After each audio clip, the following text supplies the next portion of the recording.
Well, welcome one and all. It's Saturday, July 19th, and I'm here in Colorado, about to head back to California. And welcome to another episode of Build Back Green. And as many of you know, we've been kind of doing a pivot with the show from people who are involved in doing transitions to sustainability to people who have uh, worked on becoming more resilient, whether it's from fire or flooding. But over the last month, I recently attended Palisade Strong, an event that was a community gathering of people who were directly affected from the Pacific Palisade Fire in the Los Angeles area. And many of you know I actually lived in that area many decades ago. So it's a situation that has kind of touched me personally, but even more personally and more impactfully, some of the people I've been talking with and interviewing. So today, I'm on the line with Lisa Atkinson, who is a resident of Pacific Palisade Bowl, and we're going to talk a little bit just about, again, these are about human stories, and just, since every day there's more and more media happening and more stories are getting buried, this is one that we're very committed to continue to share the human stories, but also to help find regenerative, sustainable, and green solutions for those who are open to it and situations that might be relevant there in the area. So, welcome to Build Back Green, Lisa Atkinson. Thank you. So, as people can tell, we'll be showing an image. I know you don't want to come on camera, and we completely respect your privacy. And we also just want to send our condolences for what happened. This is a very impactful uh, predicament and situation. Myself, years ago, I was living in Grass Valley, California, and many people I know were directly affected from the Paradise Fire in the Chico area. So Uh, I don't want to not mention, the human element. So again, we send our thoughts and prayers, and just kind of wanted to check in with you and hear a little bit about, where you are and some of what's happening for Lisa. well, it's been quite a wild, tumultuous road. I think emotionally, it's been just devastating. Everybody's in a lot, there's still a lot of grief that comes up, and it's been hard to sort of move forward while you're grieving everything that was lost. There's so much, even life, human life and animal life, pets, and, all of our stuff, of course, in our homes. And then the value that wasn't even represented financially, which was equity value. And then the appreciation that happens every year across from the beach and our community value. We had a pretty tight community there, and it's all gone. And even the town, things that we never expected would burn, the Sunset Boulevard grocery stores and library and like all those civic buildings, it was just incredible. So like so many losses. So it's been a long road just trying to even figure out what to do next. Like, where do you go? We don't know how many years it'll take to go back, or if it will be really, like you said, sustainable or green or even healthy, really. So we're all a little bit confused about our options. So you just have to like put the next foot forward. And, you know, I think a lot of people scattered, a lot of people went to cheaper areas because this is just not a cheap place to live. And some of my friends like went to Alabama, and one's going to New Mexico. And you know, they're just going to get a way better deal. And it's sad because we had what we wanted there. We all obviously wanted to live at the beach and do all the beach things. And then it's sad that, some people have to go to Alabama or New Mexico. I found a place in the marina, which is nice, but I really would be I probably would leave, except that my mom lives here and she's older. So, that's another story. But just having elder parents and then losing everything, it's hard.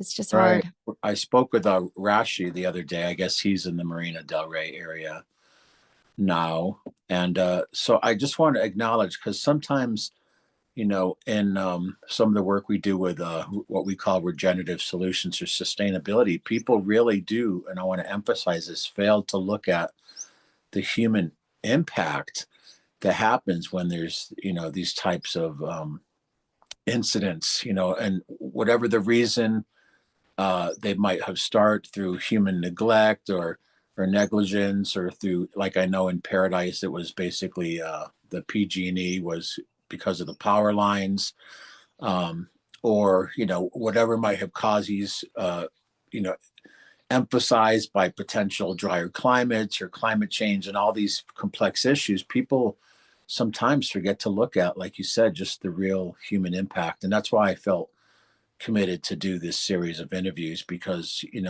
not just for the human story, because this is something that people really all around the world are experiencing and going through. Some of them, there's a lot of refugees right now, or people who are escaping things like fires and flooding, or Yeah. wars and these types of things. So again, I just wanted to acknowledge that first and foremost as we start a conversation. And again, our Yeah. thoughts and prayers to you. And Thank you. um, I think really quick, what was sad after the Paradise Fire, we immediately saw what I call disaster capitalists Yeah. and to arrive to, or venture, aka vulture capitalists, coming in to figure out how they could make money. So that's another Yeah. sad element. So again, acknowledging, 6, 7 months has passed since this happened, the fire. And sometimes it takes a long, I've suffered from fire too, it takes a long time for us just to be able to feel healthy and happy and whole, and be able to move forward. It sounds like in that process, where do you find yourself right now in the human process, but also as far as just the reality of where you are and your thoughts about where you might be going, and just working Yeah. with your living situation? It is such a reality check when you lose your home in a fire or any disaster takes the life that you had intended and were building. It is a reality check because then you're like, well, where am I really focused? Where do I really want to live my life? It was kind of like, wow, people died. Some of my neighbors died. I lost my stuff, but I still have my life. So what am I doing with it? And it became really focusing for me. And also, like, I do have spiritual practices. So I have to look at this as a exercise in resilience and regeneration in that way. Like, it made me very focused. So for me, like, I applied for the art studio at the airport. They have Santa Monica has some subsidized art studios. Our little community of artists. There's like two communities of artists in Santa Monica where I grew up. So I'm really happy that I got accepted to that. And I just spent a week in San Luis Obispo at this place called Willow Pond, doing an art residency, painting these huge abstracts, which I've wanted to do that all my life. So for me, this is just, that stuff that I had planned to do that before the fire. And I had a studio going, the studio burned too. So my art studio burned, all my art canvases. I had rolls of huge canvases. I had all these paints, and expensive. It's all so expensive. And had planned to do these things, but it gave me more fuel for the fire.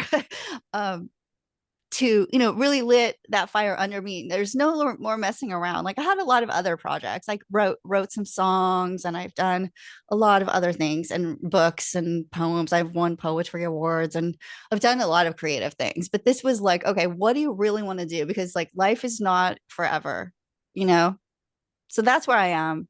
I'm very focused on what I'm doing now with the arts, and that's also, what, art really helps me process all of the feelings.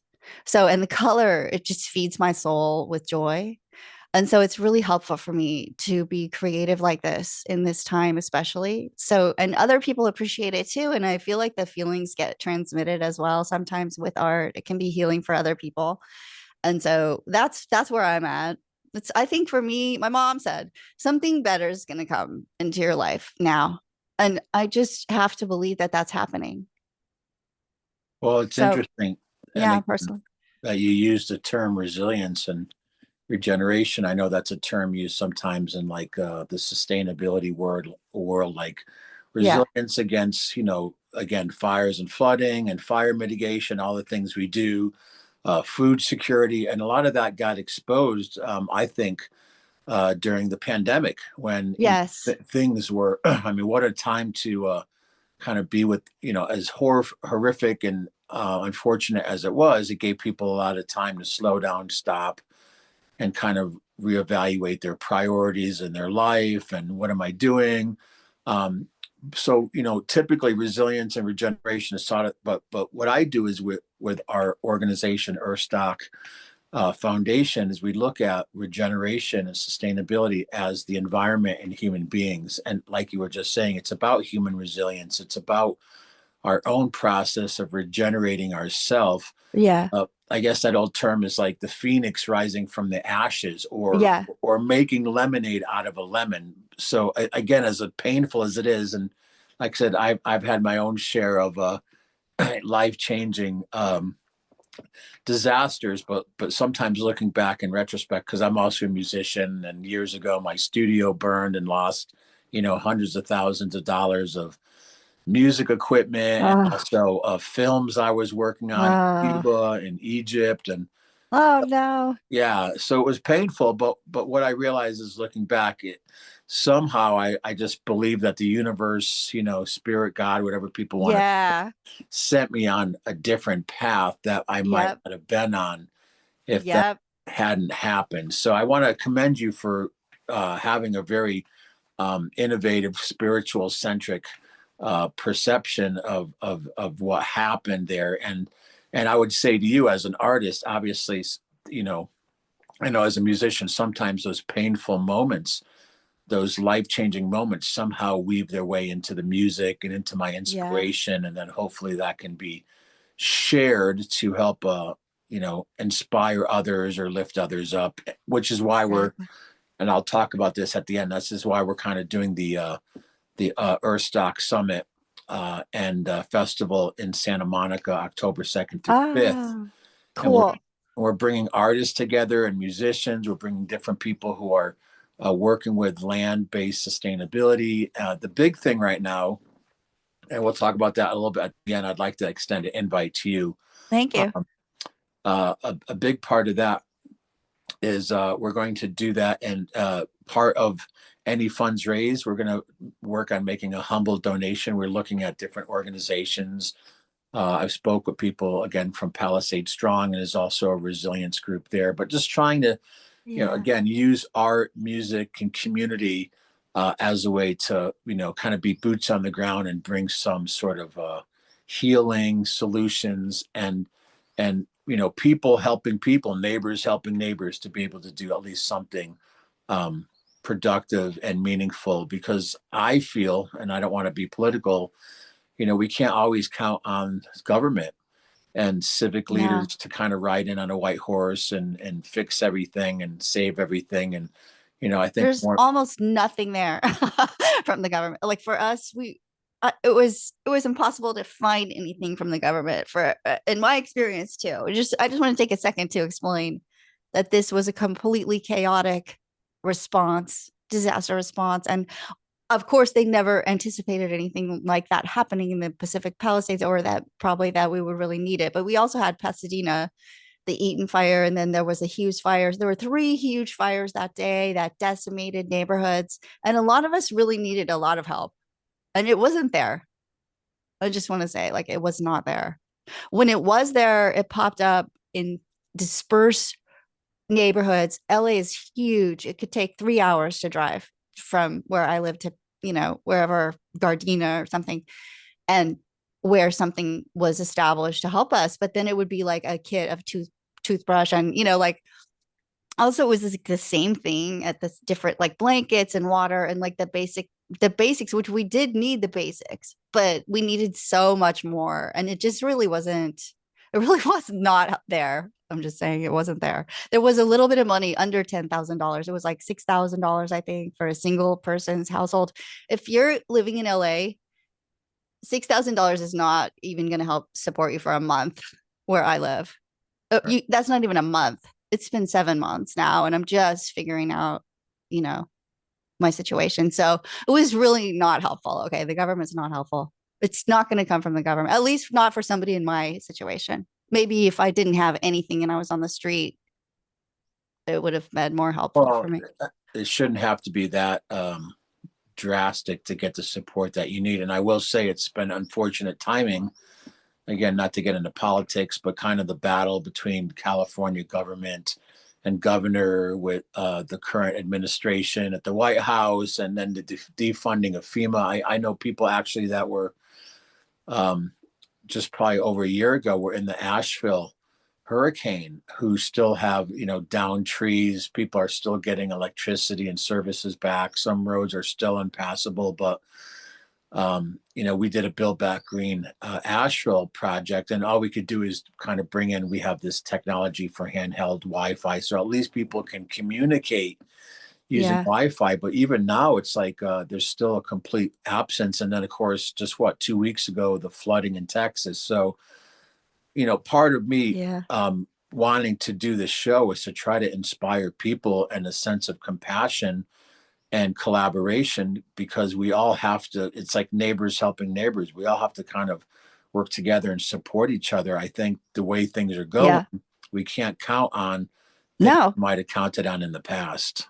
I think, and the federal government, FEMA did step in a lot in a lot of ways. And thank God the Army Corps of Engineers stepped in to help us clean all this stuff. It's a war zone and there's toxic, um, explosive, batteries and all kinds of just terrible like hazards there after the fire. So the Army Corps of Engineers has been really helpful where they were approved to go in and help us clean. Thank goodness, because they have the huge equipment that we needed. But the art community really came out. Like I couldn't believe how many artists helped each other. And my heart just grows like when I think about it. Like they just really were the most compassionate people. It wasn't really the government so much as like people who really do like make the world better with I mean, in my opinion, it's the artists. And it just made me much more dedicated to the arts now. And I want to participate in that vehicle. And it's something I never even thought before, like that would be a vehicle to help people in a disaster. But it is. Well, interesting you say that, because one of our programs we did, and I'm not here to talk about what we're doing. I wanted to kind of get your story, but through the Build Back Green, and you can go to buildbackgreenglobal.com. We helped do some work after the Acapulco hurricane that happened at this point, I think like 2 years ago. And how we were able to do that is artists donated art, and Uh-huh. we were able to do an online art auction and help raise funds. Again, very Ah, modestly, we're not talking about hundreds of thousands and millions of dollars, but artists, and actually the organization that did that is based in Los Angeles. They're called the Siqueiros Foundation, ah. and they're like a legacy family. Her father, her uncle from the foundation used to work with like uh, famous artists from Latin America, Hmm. and others. So it's interesting because, again, another challenge is like people would say, well, why are you helping Mexico? We need help here in the United States. So part of Hmm. it is, for me as a musician artist, that art transcends boundaries, it Yeah. transcends states, it transcends governments, it transcends Hmm. division. And for me, Yeah. art has always been a way to bring people together to experiencing something that maybe words can't express. But it's amazing because, again, art is a way to do that. And again, it ties back into, and we'll talk at a later date about the October event, because we are going to do a art gallery as part of the event at the Ah. Monica Bay Women's Club. Oh, nice. And we'll be doing an event there in the promenade for those 2 days, and just raising awareness, but raising funds. And again, most importantly, just bringing together a community in a way for healing and camaraderie, and communicating as, all of us, whether you're there in the Palisade or trying to support, or some other part of the world going through our own challenges, just a way to kind of bring some kindness and compassion to the human condition. And relief, honestly, it's such a relief to look at beautiful colors and just, some compositions that are harmonic and like some peace out of the chaos that we've been experiencing. It's such a relief. So art can really do that for us. And music, whether it's music or whatever, food, even like great cuisine or, however it's expressed. I love that about people. We can really appreciate each other through the fruits of our, creativity. And it is harmonious and it does transcend nationalities, languages, cultures, politics, all of it. It transcends that and brings us together because we are, you know, the cliche, we are one. Like we are all this is our world together. Well, you're right. It could be a cliche, or it could be like a countercultural expression, but I think more and more people are seeing the authenticity and the common sense in these types of thoughts and ways of being that might have been, you know, thought as more fringe or countercultural. But yeah, more and more people are realizing the importance to work together and support each other in our communities, and to again transcend or transform, the divisiveness. And again, art therapy Yeah. is such Yeah. a powerful tool. I will say, as we get deeper, we have a little bit of time left, but as we get deeper into this discussion, I would um, yeah, I'd like to really offer you a spot at the Oh, I love it. Yeah. October, Definitely. show your Definitely. art, help, raise some funds, but also Yeah. we're on on Thursday and Friday, we're doing panels and keynote speakers. And Oh, we're doing a panel on how art and culture is a tool for social change. So just as a totally. note, I'd like to have you part of that, because again, Thank you. I mean, you're so in it, Yep. And and it creates compassion. I mean, when you see somebody's point of view in their artwork, it's like, wow, oh, I never saw it that way. Just I think it's so, and no, there's nothing to defend against. A piece of art, like it's not going to attack you. Like you might feel something that you don't like, but it's not like there's nothing to debate. You know what I mean? I mean, you can go critique it, but for me, it creates so much more compassion. amazing, amazing. So, as we get kind of towards the end of our time together, and I really appreciate your time and just the openness to have this communication, because again, I want to acknowledge, everyone I talk to, the different stages of what people are going through. Others are, I guess the Army Corps of Engineers, a lot of the properties weren't cleaned up at this point, Oh, and then of course there some people had opted out, and right. then of course there's the whole thing of remediating the soil and the water, which again is a whole other layer of what needs to be cleaned up before people can really kind of put their feet back, potentially, if they want to build back, put their feet on the ground there and start another chapter. And I've had a few conversations with uh, Linda Ross, Lisa Ross, Lisa Ross, Lisa yeah. Ross. And I know she's being very diligent, trying to do things to help people. And we're Hmm. discussing like different types of prefab or different kinds of structures that if and Yeah. when people are deciding that could be put back on the land. So for those who want to, go back to the Pacific, to the Palisade Bowl, that they can. But the first thing is again dealing with the fallout, the human side, the trauma of all of it, and then of course cleaning it up. It's not as easy as just going back up there, No. and even from the fires we've seen. Um, not to be doomy gloomy about it, but we've seen a huge impact on marine life because of the rain. Oh, Of course, right after the event, there was the rain, and I know Coast Highway got washed out, but there's been a lot of impact on marine life. So even if people kind of live in a bubble and they're like, well, it doesn't affect me, that's kind of over there. All of these things that happen, again, affect all of us, and quality of our life, quality of our environment, and quality of our children and generations to come. I mean, this has profound impact. So again, with people like yourself bringing some healing, sharing your healing process with others, it kind of helps humanity move forward.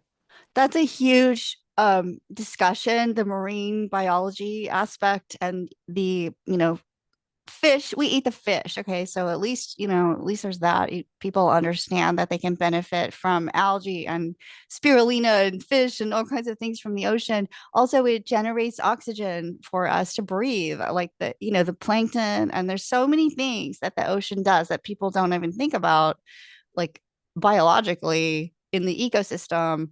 It's such a huge thing. And I'm so devastated, honestly, because there's still high levels of bacteria and all kinds of gross stuff. I do have faith that the ocean is extremely regenerative, but these things could have been prevented. Like some of this stuff, I hope that people can have the foresight to look at these problems and start to create solutions before they create havoc, next time, because there will be a next time. There's always a disaster somewhere.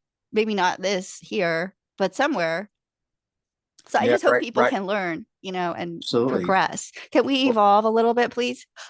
well, right now in Colorado, well, it takes political will sometimes so governments can change, but I think right now it's a very challenging time. But even here in Colorado, we just had several major fires from lightning strikes that happened. So again, if people Wow. are watching this thinking, well, that's over there and it doesn't affect me, God forbid, but it might be your own backyard, next week, next month, and next year. So this is something. But yeah, Yeah.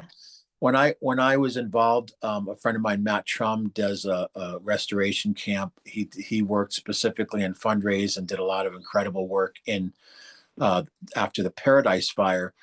And I used to be an investigative journalist, but when I Mm, saw after the fire and then the rains and the winds and all the things that were happening as far as toxic contamination, it was heartbreaking because I was also saying like, well, where are the enlightened people? Where are the solutionaries? Where's the government? Where's the people that are going to deal with this? Where's the and part of it is like you just said, we have to change from the beginning going forward. So when the Paradise Fire happened, and very much like the fire there, people don't think about all the things in your home that burn. Most homes are made with pressure chemical treated wood and different yeah. materials that are toxic. And then older homes have lead and asbestos. And then we think about Yeah.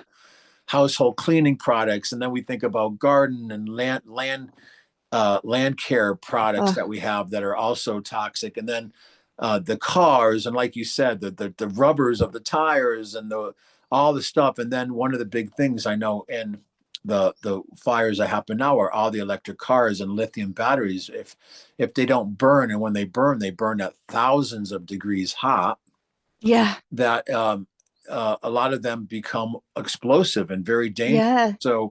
So how do we now, looking back in retrospect, try to engineer and design and build green and build back in a green, more sustainable, conscious way so that if Right. and when these things happen, they're not so catastrophic with huge impact. I mean, they just had Right. the lithium battery plant in Moss Landing by Santa Cruz, where I used to live. Also, they just had the lithium battery fire, and Moss Landing is an extremely important ecosystem for the Monterey Yeah. Bay and for the Pacific. Oh, So again, I don't want to be doom and gloomy. I'm just saying this because I don't want people to kind of just think like, well, I'll bury my head in the sand and it's all going to magically go away.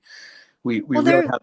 that's where politics really should be coming in, and they should be, in my opinion, creating districts or areas like that are somewhat isolatable, or maybe like in the desert that's the only place you can do that, so you can just bury all that stuff with sand. Or there must be a solution, and they should have zones for these things and not just let it be, at the prime real estate on the ocean where it's going to affect every animal in the area and every person in all the sea otters and the every all the fish. You know what I mean? Like, why Yeah, would they even do that? Like, I know they're closing down the nuclear plants. We have a few, San Onofre and El Diablo on the earthquake capital California coast. which is, Right. why would you even put that there after Fukushima? I guess people are like, maybe we should take them down. People still want it. There's still a fight about El Diablo, I know. So stuff like that, like all these things. Why are we talking about this? Like, I just feel like in an advanced civilization, quote unquote, we would have planned a little bit better. Well, I think a part of it, unfortunately, as a journalist and in my humble opinion, is just greed. You know, Yep, bottom line, that's what it is. profit over people. And I had heard, part of the remediation efforts, and uh, I'm commending any effort to do things better and in a good way. But I heard a lot of the remediation was basically like scraping a few inches of the topsoil, Yes. which honestly is not going to clean up the soil in the way it needs to be done through like things like mycological remediation or hemp or biochar. I mean, there's other ways to do things, but I heard a lot of that soil, and I'm not saying this is a fact.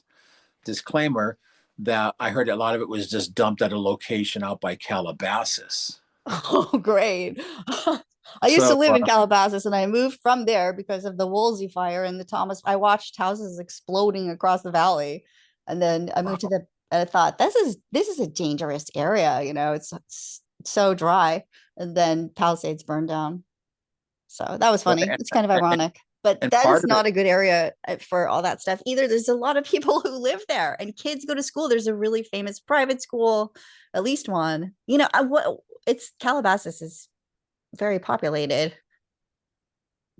profit over people, it's heartbreakingly sad, but that's why I think through art, through music, and through independent media like this, we have to kind of inspire and awaken people. I mean, I live in an area that's in the Rockies, and sometimes I'll be driving and see someone literally just throw a cigarette out the window. Uh, So again, it's like it's hard because we all are interdependent and interconnected. We can't, be the ostrich with our head in the sand. But the point is, yeah. we have to kind of just keep, um, you know, hammering away to help educate and inspire people Yeah. to do something different. Like, let's transition to a more sustainable living.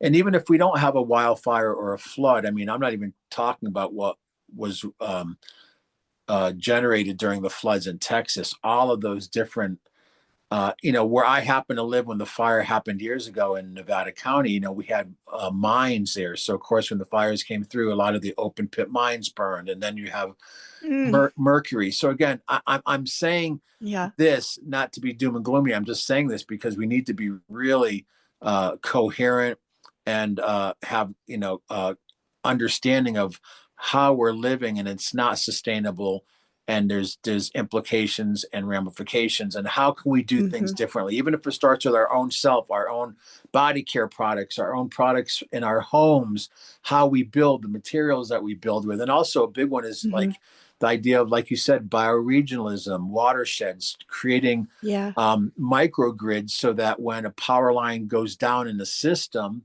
Right. it doesn't burn down a whole community. And that's, I think, one of the challenges here in the US is a lot of the infrastructure is aging out, and we don't see the Yes. political will or the investment right now in Yeah. a crumbling infrastructure. And again, who gets affected? People like us. And also urban planning, they're not paid well. Like urban planners, I mean, they're kind of, I don't know, I actually don't really know, but I know they're just government sort of standard salary.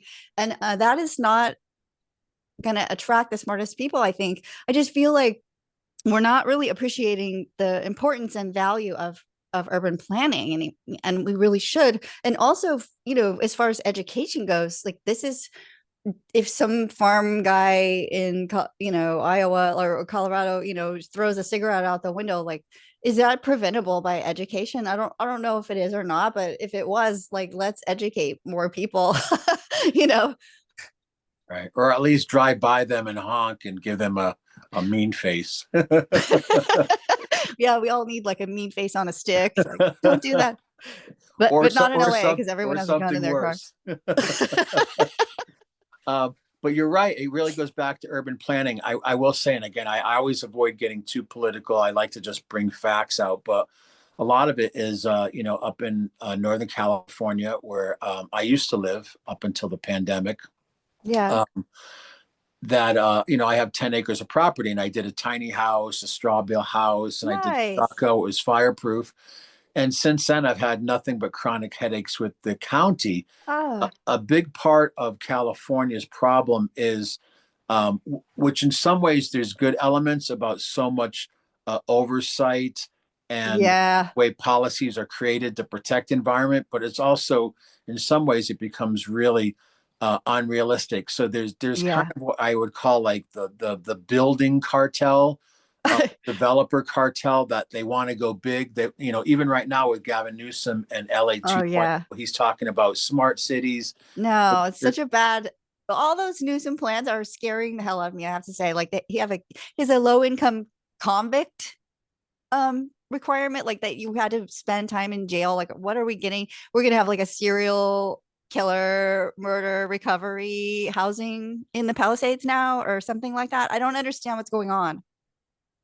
well, it's very complicated. I mean, one part of it is too, they're talking about getting rid of single family dwellings and doing larger developments because there's a housing crisis. But the solution is not to just do more mass development. And again, as a journalist and as someone now who pivoted into our company Erstock Enterprises, which is about education but also about sustainable solutions, we've been able to pull together a couple hundred um, brilliant minds that do stuff with, again, mitigation against fires and resilience, working with mediation about soil water contamination, trying to clean things up, regenerating the ecosystem, natural building, natural health, natural foods, food security, but also things like solar, wind, and microgrids. Because you're right, we really have to look at even the way urban planning happens on a whole different level right now. So we're kind of in this strange,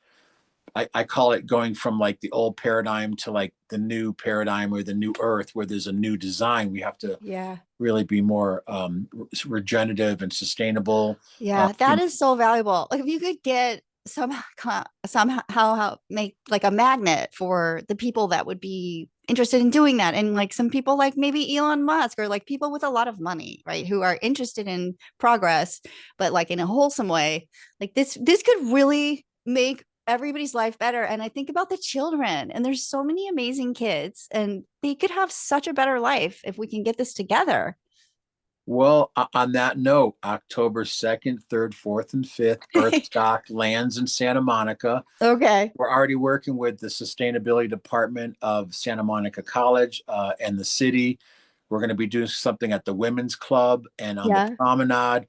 And we're doing Saturday and Sunday is more public facing festival and arts, but Thursday and Friday we're having summits and panels at several of the large co-working spaces in Santa Monica and Venice, places like Niue House, the Kin, the Beach House, because even in those communities, there's hundreds of amazing minds that have solutions and know what to do. So Yeah. I kind of I'm like a full spectrum system designer. I used to be many Ah, decades ago. I worked in corporate America, managing large hotels and ah, restaurants. So I'm trying to pivot from um, well, I have been pivoting. I became a musician and artist, and fortunately, I've made a really great living up until the pandemic. But right now, it's like, how do I use that skill set to be a solutionary, to organize an ecosystem where we can be more effective? We tried to do it up in the Sacramento River watershed, which is 1,100 miles of waterways, and there's a whole proposed Delta Tunnel, and all the impact that inorganic agriculture is having there. I mean, I did a film which was actually some lawyers tried to stop it coming out of why the water is being so contaminated and privatized, and ah, a lot of that reverts right back to people like the Resnicks in Beverly Hills that are multi-billionaires that own the pomegranate and almond industry that are privatizing California's water and getting subsidies. And so ah. it's a complex web. But like you said, when even though I live in Colorado, when this fire happened, it kind of activated me again. I used to live in the Santa Monica, Venice area. I have friends in Mhm. Topanga Canyon along Coast Uh-huh. Highway. So I was like, oh, you know what? This is, in a strange way, it's like the perfect storm where I can use my superpowers and show up and see what we can do. And now we have the venues and the place for October to do this. So I'll send you Wow. more information.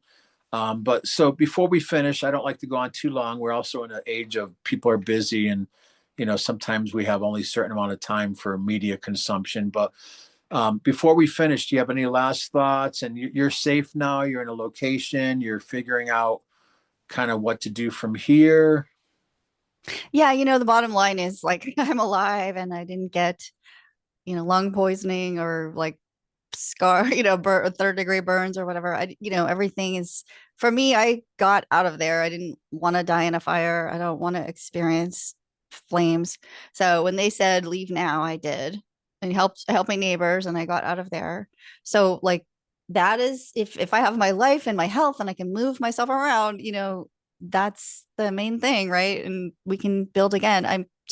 It's such a practice of resilience and to maintain that positive attitude and have the faith that this was going to bring in a lot of light and solution, hopefully, for people for the future, and that there must be some purpose here that will end up being positive. Well, thanks for your. I look at it like the phoenix from the ashes. Sometimes it's painful. Things of the old paradigm have to shake or move or crumble or Hmm. burn or get washed away in order for to make space for something new. And as we see in nature and biomimicry, sometimes a fire will come through a forest, but afterwards, the pines will Yeah. release the seed, and then there's new growth. And even during the pandemic, when everybody stopped for that 2 years, we saw nature and the oceans and waterways Yeah. regenerating when we didn't have the negative human influence and impact on those ecosystems. So, Yeah, this greed thing, I don't know where it comes from because like I just don't understand. Some people are so like just complete blatant disrespect, disregard for the environment that feeds them and the people that nourish our souls. And I just don't understand how people can be so thoughtless about what's happening, what the impact of some of these actions are. Like, I really wish there was a way to change that. And I do believe in the power of meditation too.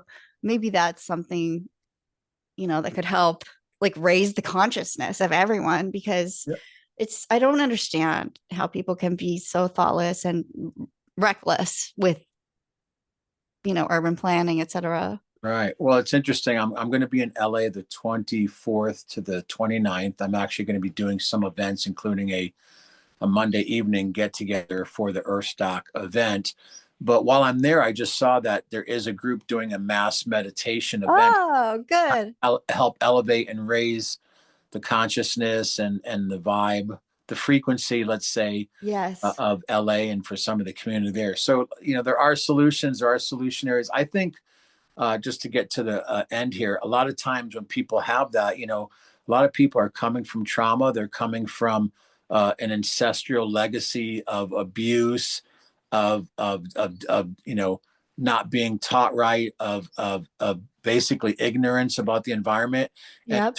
if someone doesn't like eat healthy and love themselves and have compassion for themselves and try to be a good person, how can you ever even look at the environment outside of yourself? Right. So a lot of it is just I used to do, again, all the superpowers coming together.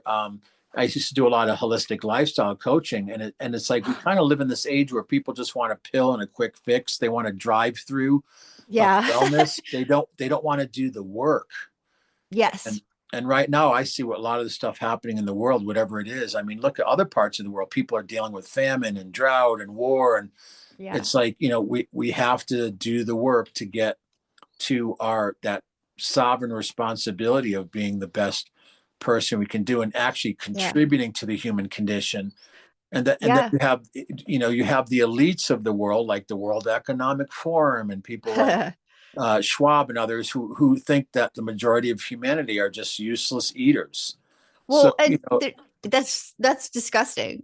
It is well, totally disgusting. that's what we're up against. But as opposed to being negative about it, people like yourself, the artists, the solutionaries, Buckminster Fuller said, if you don't like a design of something, don't fight against it. Go out and create another alternative. Yeah, and I think it really starts with gratitude too. Like the people also like how miserable do you have to be completely ignorant and just think of other people as, pawns in your massive ego maniacal dream of life. Like that's just so miserable. Like where is the love there or like any heart at all actually? Uh yeah, what was I going to say? I don't even know. Oh, gratitude. Like I think for me, like how much money do I really need? I'm so grateful for this almond that I'm gonna eat. I'm so grateful for clean water, you know. That is I can be so happy about the smallest, simplest things in life. And I don't have to go use and destroy the world, right? To be happy. I don't understand this. So the gratitude, the personal inner gratitude, I think is the first basic, most important thing in my life today. Like as recovering from this too. Like I'm so grateful for my toothbrush. Well, it's the simple things, the simplicity and the authenticity that truly makes people fulfilled and happy. And there's plenty of unhappy, wealthy people, or And you know, ungrateful. Like they have so much and they need more and more and more and more. Why aren't they grateful for what they have? I don't understand it. well, I have a thumbs up sign in the window of my car for that statement right there. Let's all be grateful. Yeah. Well, Appreciate. I Yeah. really appreciate your time. Is there a website where people can see some of your work or your art if Yeah, they? I'm just almost all of the paintings burned. They're still up there at atkinsonarts.com, but I'm more updating my Instagram, which is the same name, Atkinson Arts. And I'll be updating now because I've been working on some stuff that's new. Yay. But Yeah, all that stuff that's up there, it's burned. But I was working more realistically. Now I'm moving more into abstraction. So that's where, yeah, it's all progress, it's creativity. absolutely. The only constant in life is change. Yes. Well, Lisa, great to get to meet you, and I appreciate your time. I'll send you information about October. And like I said, I'd like to kind of just give you a booth and a space to put out art, to be present, and also, if you feel inspired to be part of this panel, because your words are Yeah. inspiring. Just hearing what you've been through and the way that you're speaking, Thank and also you. just, I think we're very much aligned. This has been a sad situation, but an unexpected and pleasant surprise to get to meet you and just kind of hear your story. So thank Me you. too, likewise. And it would be a great honor and a privilege. And I really hope that people are inspired and at least feel a little bit grateful for each other. Because sometimes, one of the things about this fire is I was kind of down on humanity, seeing a lot of the use and abuse and just disheartened. And then this fire brought out a lot of people that wanted to help us. And honestly, there was a circle that came to help us dig through the ashes, the toxic ashes, to find the stupidest little crap that, that whatever was like not completely gone. And these people came from all over the country to help us. And it just made me cry. I was just like, they renewed my faith in humanity. There are good people. Absolutely.